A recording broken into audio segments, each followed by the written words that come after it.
Hello students, welcome back to physics class. Student, आज हम यहाँ पे बीएससी सेकेंड सेम का फर्स्ट ईयर पेपर 1 जो है आपका properties of matter, kinetic theory of gases and special theory of relativistics, right, जिसमें प्रॉपर्टीज़ ऑफ मैटर हम कर चुके हैं, है ना।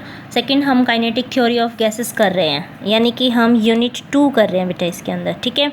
यूनिट 2 के अंदर हमने स्पेसिफिक हीट के रिलेशंस देख लिए थे और आपके जो मैक्सवेल डिस्ट्रीब्यूशन लॉ थे, स्पीड के अंदर है चाहे वेलोसिटी के अंदर है, वो हमने कर लिए। अब हमने एक जो ग्राफ देखा था, हमने मैक्सवेल डिस्ट्रीब्यूशन लॉ जब हमने स्पीड के केस में किया कि वहाँ पे एक टर्म आई मैक्स, जो आपकी मोस्ट प्रोबेबल स्पीड की। फिर हमने ये कहा वहाँ पे जो एवरेज स्पीड आती है वो हमारी मोस्ट प्रोबेबल स्पीड से ज़्यादा आती है, यानी कि अभी अपने को और काम करना पड़ेगा। किस किस पे काम करना पड़ेगा हमें मैक्सवेल जो अपना जो मोस्ट प्रोबेबल स्पीड है उसका फाइनल रिलेशन निकालने के लिए हमें काम करना पड़ेगा, ठीक है। और हमारा जो एवरेज या फिर मीन स्पीड है उसको निकालने के लिए काम करना पड़ेगा। रूट मीन स्क्वायर स्पीड है उसको निकालने के लिए काम करना पड़ेगा, और इनके आपस में क्या रिलेशन है उसको लास्टली फाइंड आउट करने के लिए काम करना पड़ेगा। बस इतना सा काम करना है आज के लेक्चर के अंदर, ठीक है। बिल्कुल थोड़ा है, तो चलिए स्टार्ट करते हैं। फर्स्ट हेडिंग डाल लीजिए, मिनट इसको थोड़ा सा साइड भी कर लेते हैं ताकि ऐसे हो जाए ना, ठीक है। तो आप अपनी हेडिंग डाल लीजिए कि today's work for most probable speed, average speed, root mean square speed, ठीक है। We have to find out these 3 things and now it's okay and relation between them. We have to work today only on these topics, okay. First, CMP, what it means most probable, पता है M से एकदम से जैसे ये करते जा रहे हैं ना, मैक्सवेल डिस्ट्रीब्यूशन करे जा रहे हैं, तो एम आते के साथ ना वही होता है, मैक्सवेल वही ध्यान में आ रहा है। तो आप ध्यान में रखना है एमपी का मतलब क्या है, मोस्ट प्रोबेबल, सी का मतलब स्पीड, ठीक है। अब देखो बेटा, मोस्ट प्रोबेबल स्पीड के बारे में बात कर रहे हैं, इसका मतलब क्या होगा कि कोई गैस है उसके अंदर जितने पार्टिकल हैं वो इस स्पीड से जा रहे हैं, यानी कि मैक्सिमम नंबर ऑफ पार्टिकल जो इस किसी पर्टिकुलर स्पीड से चले अपने, ठीक है, उसको क्या बोलेंगे हम, मोस्ट प्रोबेबल स्पीड बोलेंगे उस स्पीड को, ठीक है। तो इसका मतलब ये कौन सी स्पीड है, मोस्ट प्रोबेबल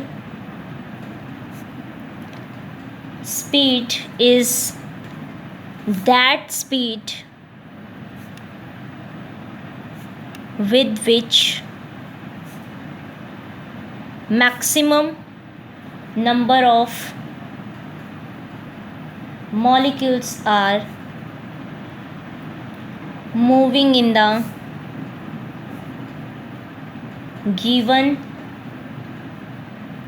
gaseous system, ठीक है। इस स्पीड को हम ये बोलेंगे, यानी कि हमें जो नंबर ऑफ पार्टिकल हम इस तरीके से निकाल रहे थे ना, 4 पाई, और यहाँ पे आपका क्या था, m/2 पाई के टी की पावर 3/2 e की पावर -mc², और अपॉन में 2kT, और ये dv, यही रिलेशन तो निकाला था। और यहाँ पे एक c² भी था आपका, यहाँ लिख देती हूँ c², ठीक है। ये रिलेशन अपना आया था, लेकिन हम ये कह रहे हैं कि ये हमारी जो पीक वैल्यू दे रहा था इस टाइम के ऊपर, ये हमारी मैक्सिमम मोस्ट प्रोबेबल स्पीड की दे रहा था। इसका मतलब ये उसकी प्रोबेबिलिटी बता रहा है एक तरह से, तो कि probability of molecules possessing in speeds को, ठीक है, कौन सी आपकी जो मैक्सिमम मोस्ट प्रोबेबल स्पीड है आपकी, यानी कि स्पीड आपकी मैक्सिमम है, जो मॉलिक्यूल्स पोजेस करेंगे मैक्सिमम स्पीड को, उनकी प्रोबेबिलिटी हमें निकालना था। तो उस स्पीड को तो ये ही मॉलिक्यूल्स पोजेस कर रहे हैं, तो इसको हम क्या बोलेंगे, उसकी प्रोबेबिलिटी। तो यानी कि प्रोबेबिलिटी उस स्पीड की जो मैक्सिमम आपके मतलब मैक्सिमम स्पीड रख रही थी, उन नंबर ऑफ पार्टिकल्स को, उन नंबर ऑफ पार्टिकल्स की प्रोबेबिलिटी ये हो गई हमारी। ठीक है, तो अब ये कहता है कि अगर इतनी उसकी हो गई है तो अब हमें क्या करना है, इसके अंदर मोस्ट प्रोबेबल स्पीड निकालनी है। ठीक है, तो अगर मोस्ट प्रोबेबल स्पीड निकालनी है तो इसी इक्वेशन को मैं क्या करती हूँ बेटा, सी की रिस्पेक्ट में डिफ्रेंशिएट कर देती हूँ और इसको ज़ीरो कर देती हूँ। ये कंडीशन आपको याद रखनी है कि फॉर ऑब्टेनिंग CMP यानी कि most probable speed, what we have to mind in mind, मतलब लर्न क्या करना पड़ेगा हमें, वो कंडीशन हमारी क्या रहेगी, वो ये रहेगी डिफ्रेंशिएट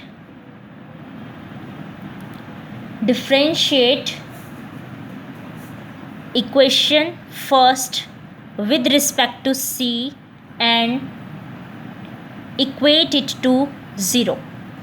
ठीक है, इसको C के रिस्पेक्ट में डिफ्रेंशिएट करेंगे और उसको ज़ीरो रख देंगे। इसका मतलब ये सारा ज़ीरो, ये सारा ज़ीरो, तो ये जो कॉमन है वो उसको बाहर रख देंगे, जिसकी उसमें सॉरी ये V नहीं, यहाँ पे भी C ही आएगा क्योंकि सारा C रह गया। और अब C की रिस्पेक्ट में ही डिफ्रेंशिएशन करना है। ठीक है, डिफ्रेंशिएशन आई थिंक सबको आता है। ये ज़ीरो इज इक्वल टू 4 पाई, तो बेटा एज इट इज़ आएगा, m/2 KT B की पावर 3/2, ये भी एज इट इज़ आएगा। ठीक है, अंदर जो जो चीज़ें लिख रही है ना वो उसको ध्यान में रखना। ठीक है, ये C² था, इसका डिफ्रेंशिएशन हो गया बेटा 2C। ठीक है, फिर आई दूसरी टर्म के ऊपर, दूसरी टर्म का यानी कि कितना हो गया, e की पावर माइनस में mc²/2 KT। ठीक है, इसका डिफ्रेंशिएशन कितना हो गया अपना, माइनस में mc³ और अपॉन में एक मिनट सॉरी, ये आपको क्या करना है, आपने फर्स्ट फंक्शन इसको माना है, सेकंड इसको माना है। ठीक है, सॉरी फर्स्ट इसको मान लिया और सेकंड इसको, क्योंकि इन्हीं दोनों के अंदर ही है। ठीक है, इसको मैंने डिफ्रेंशिएट कर दिया, इसको एज इट इज़ रख दिया। ठीक है, फिर इसको मैं नीचे रख रही हूँ। ठीक है, इसको मैं नीचे लेके आ रही हूँ, तो यहाँ से अगर मैं लेके आऊँगी तो कितना आ जाएगा मेरे पास, यहाँ से C³ इंटू में यहाँ पे कितना हो जाएगा आपका, ध्यान से देखो, ये आपका हो जाएगा mc² का डिफ्रेंशिएशन यानी कि 2C। ठीक है, 2C, और ये दोबारा से कर देती हूँ। इतना तो समझ में आ गया ना आपको। देखो अब क्या करना है, प्लस में।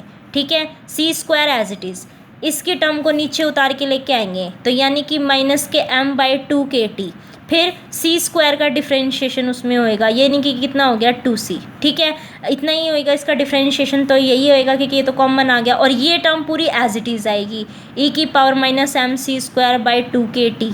ठीक है, इस तरीके से ही तो लिखते हैं। मान लो अब आपके पास e की पावर माइनस के 2x हो गया, तो आप कैसे लिखते हो, माइनस के e की पावर, इसको तो एज इट इज़, और फिर इसका डिफ्रेंशिएशन यानी कि -2, ऐसे ही करते हो ना इसको। तो यहाँ पे भी क्या होएगा, ये टर्म आपकी एज इट इज़ नीचे आएगी और इसकी स्क्वायर का डिफ्रेंशिएशन कर दिया, ये इज इक्वल टू 0। इसको लिखेंगे तो 2 से तो 2 कैंसिल हो गया बेटा यहाँ पे। ठीक है, और ये C³ हो जाएगा, तो यानी कि इसको मैं कैसे लिख सकती हूँ, इसको लिख सकती हूँ 4 m/2 पाई KT की पावर 3/2 इंटू में 2C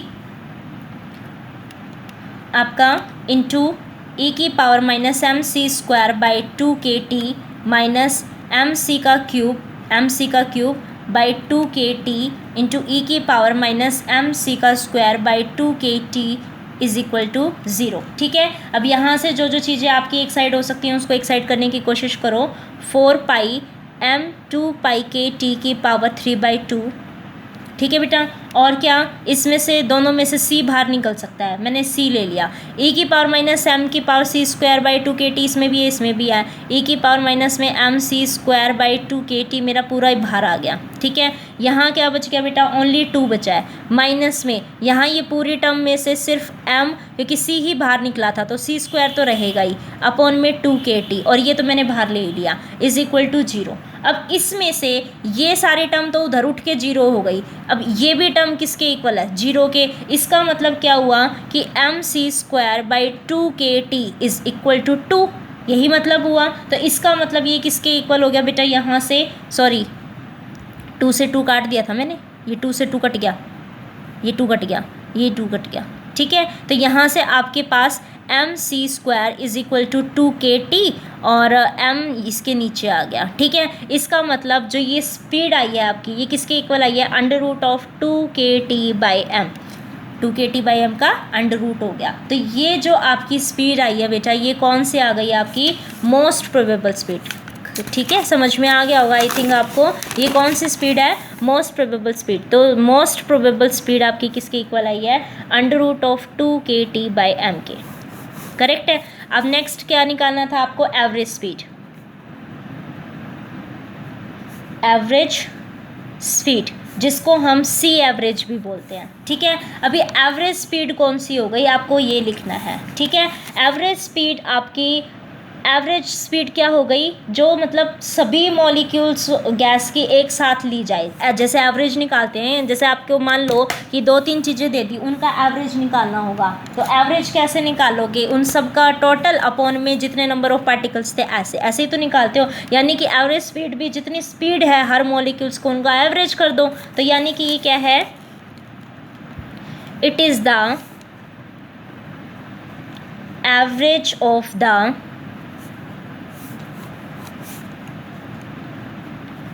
speed of all the molecules of gas taken together, ठीक है। तो अब इसको निकालना, तो आप सभी को तो पता ही है ना बेटा, एवरेज कैसे निकालते हैं, पूरा जैसे आपका जो भी है सी का, उसका अपॉन में टोटल, भाई टोटल स्पीड जिनकी अब n नंबर ऑफ अपने पार्टिकल थे dn, तो उन सब की एवरेज तो ऐसे निकलेगी ना। जो इंटीग्रेशन ही तो हम सबको ऐड करने के लिए करते हैं, ठीक है। डिफरेंशिएशन तो कम करता है, चेंज निकालता है, इंटीग्रेशन टोटल करेगा। तो इसका मतलब हम ऐसे टोटल करेंगे अब इसका, ठीक है। तो यानी कि एवरेज ऐसे निकालेंगे। अब इसके अंदर तो dn की वैल्यू तो मेरे को पता है, तो अब आप क्या कर देंगे, इसके अंदर dn की वैल्यू को पुट कर देते हैं, ठीक है, और उसको इंटीग्रेट कर देंगे। तो यानी कि सी एवरेज किसके इक्वल हो जाएगा, 1/n integration 0 to ∞ c, dn की वैल्यू कितनी है, 4πn m/2πkt की पावर 3/2 e की पावर माइनस में mc²/2kT into c² into D, ठीक है। ये आपके पास आ गया। अब क्या करना है, इसको इंटीग्रेट, तो कांस्टेंट चीज़ को बाहर निकाल देते हैं। तो 1/n इंटू में 4πn, एक मिनट, हाँ ये भी हो जाएगा आपका कॉमन, ठीक है। और क्या आ जाएगा, m/2πkt की पावर 3/2, ये भी कॉमन आ जाएगा। इंटीग्रेशन क्योंकि c की उसमें है, तो जो सारी चीज़ें होंगी c की वही अंदर रह जाएंगी। तो c e की पावर, c का तो इतना हो गया आपका क्यूब, e की पावर माइनस में mc²/2kT की इंटू में डी, ठीक है। ये आ जाएगा। यहाँ से देखो n से तो n आपका कट गया, तो यानी कि 4πm/2πkt की पावर 3/2। अब क्या करना है, इसका इंटीग्रेशन करना है। तो आपको ये चीज़ पता होनी चाहिए, ये एक फॉर्मूला है कि 0 to ∞ x का क्यूब e की पावर माइनस a x का स्क्वायर इंटू डी एक्स, इसका रिजल्ट होता है बेटा 1/2a का स्क्वायर, ठीक है। तो अब यहाँ पे अगर मैं ये c को x मान लूँ और यहाँ इसको क्या मान लूँ a, और ये c का स्क्वायर इंटू डी एक्स, इसका मतलब ये किसके इक्वल हो गया, सपोज ये आपका a था, a मैंने यहाँ पे मान लिया m/2kT, तो यानी कि m/2kT का होल स्क्वायर और ये 2, यही फॉर्मूला बना इसके अंदर। तो अब आपको क्या करना है, इसको पुट करना है, this is the standard formula, ठीक है। ये एक स्टैंडर्ड फॉर्मूला है, इसको इसमें पुट करना है। तो यहाँ से देखो ये कितना हो जाएगा, पहले मतलब इसके बेस पे मैं इसका रिज़ल्ट यहाँ लिख रही हूँ। तो ये किसके इक्वल हो जाएगा आपका, इंटू में 1/2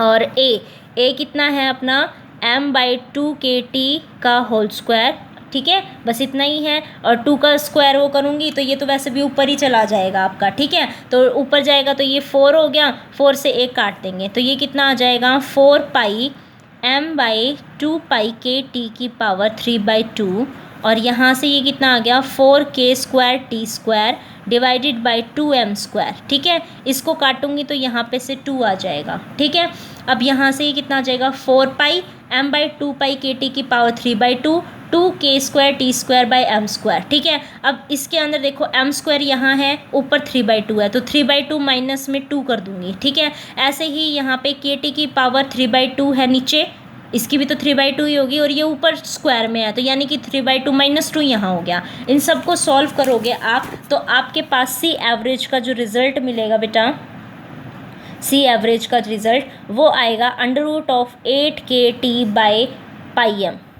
ठीक है, ये आपके पास उसको सॉल्व करके आ जाएगा, तो यानी कि सी एवरेज का आपके पास ये रिजल्ट आया है। ठीक है, अब क्या करना है आपको, थर्ड क्या है आपका, root mean square value, root mean square speed.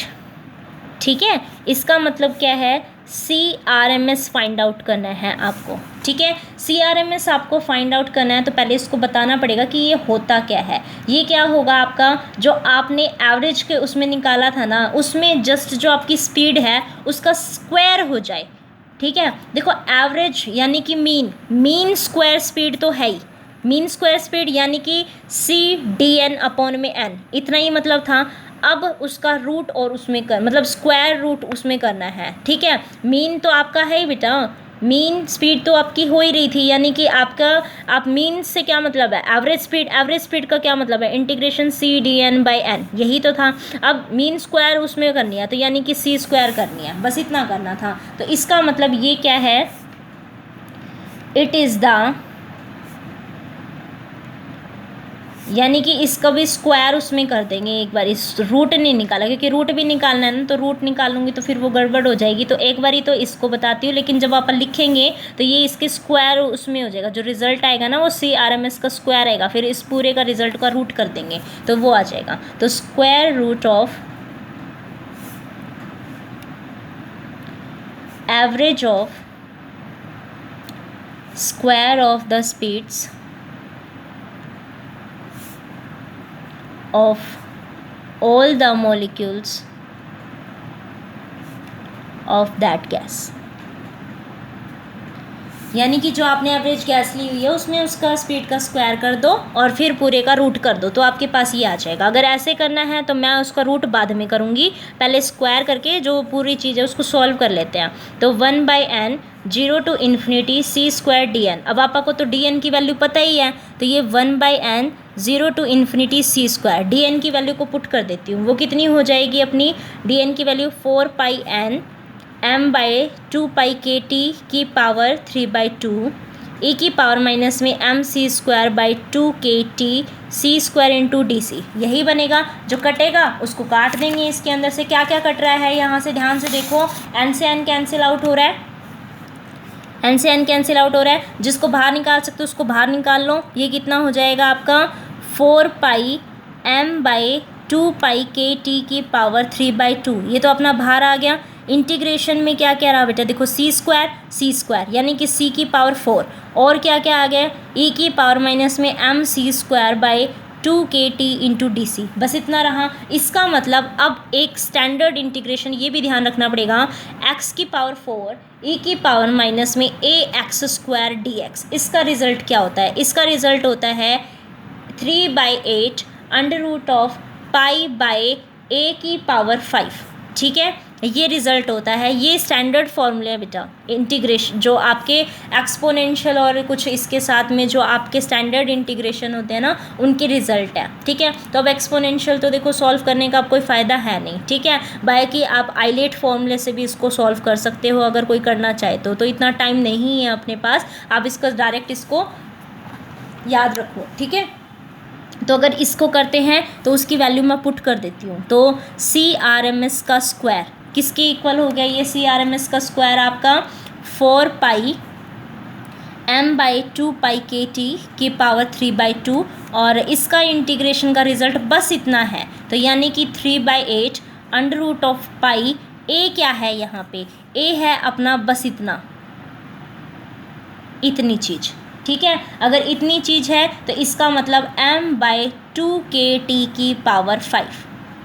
ठीक है, इतना अपने पास आ जाएगा। अब अगर ये है तो इसको और सॉल्व करके लिख दो, ये कितना आ जाएगा 4πm/2kt⁴/2 और पाई को मैं उधर लेके चली गई उसमें, तो ये कितना आ जाएगा इनटू में 3/8 अंडर रूट में, क्योंकि इसमें उसमें चला जाएगा, एक पाई उसमें था, ठीक है। तो ये कितना आ जाएगा आपका 32, क्योंकि आप इसकी पावर 5 कर रहे हैं तो 2 की पावर 5 32 के स्क्वायर, सॉरी के स्क्वायर क्यों 5 आएगी, के की पावर 5 टी की power 5 pi divided by M की पावर 5, ठीक है, इतना इसके अंदर आ जाएगा। तो CRMS की वैल्यू स्क्वायर की जब आप इसको सॉल्व करोगे तो कितनी आ जाएगी वो देख लो।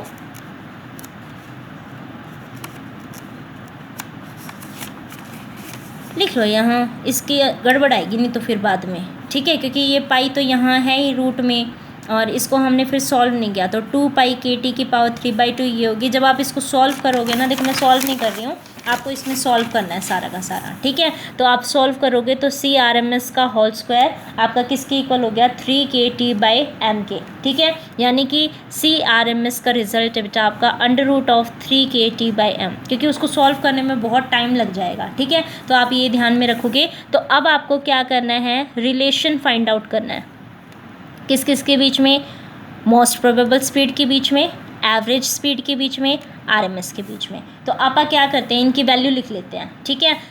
मोस्ट प्रोबेबल की कितनी है √2kt/m, ठीक है। और किसके साथ देखना है, एवरेज का कितना था 8kt/m, ठीक है। फिर किसका देखना है हमें, RMS का कितना है 3kt/m। अब यहाँ से देखो kt/m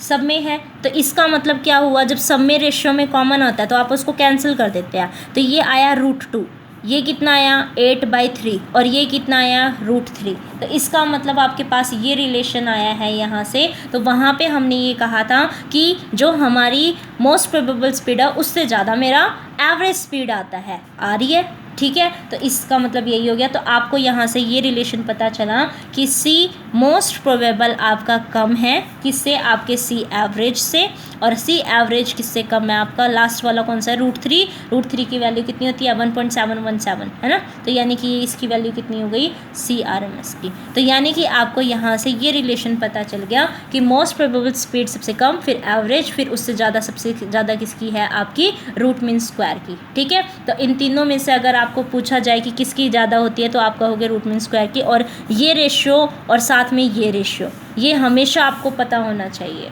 ठीक है। जैसे न्यूमेरिकल में भी आपको वो इन दोनों की फॉर्म में करके फिर पूछ सकता है कि ये दोनों फिर किसके रेशियो के इक्वल आ गए, तो आपको इनको पता होना चाहिए, ठीक है। Suppose this divide by this कर दिया तो √3 से तो कैंसिल, तो 1/√8 के उसमें हो गया, या दिस अपॉन में दिस हो गया तो √8/3 हो जाएगा, ठीक है। तो इस तरीके से आपको चीज़ें पता होनी चाहिए कि ये किसके इक्वल आया है। तो यहाँ तक आपका बच्चे ये पूरा कंप्लीट हो गया है। नेक्स्ट जो हमारा रहेगा इसके अंदर वो मीन फ्री पाथ रहेगा। मैं बता देती हूँ अब अपने कौन कौन से टॉपिक रह गए हैं इसके अंदर।